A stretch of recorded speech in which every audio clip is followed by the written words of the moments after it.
The drink. That drink, his drink, your drink, my drink, our drink.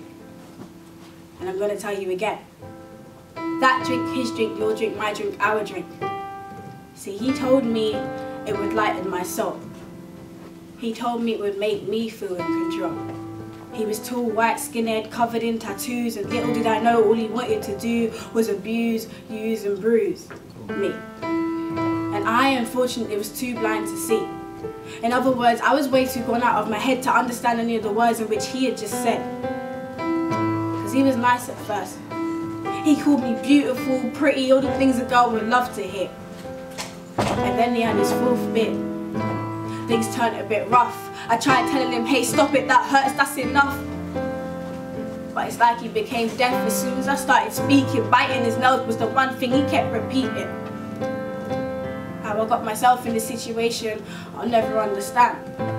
Fist pumping, heads pumping, bodies grinding is where it all began. See, the adrenaline was high. Something I couldn't control, so he come over and thought that he played that role. Because he told me he'd keep me safe. In fact, he promised he'd keep me safe. Something like safekeeping. Because he kept me safe, but the keeping I'm guessing he took literally. Because he took me back to his and it smelled like piss and looked like hell. See, what I'm about to say to you next, you mustn't tell.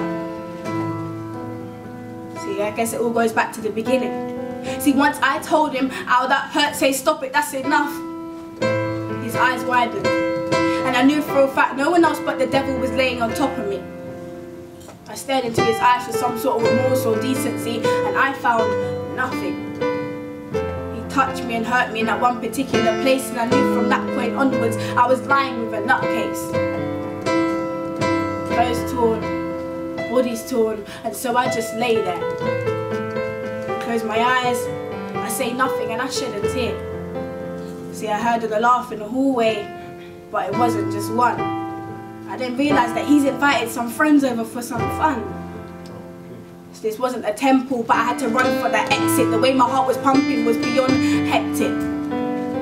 I grabbed this dressing gown and I ran straight for the door. Shit, my body is so sore. I opened the door and there they stand.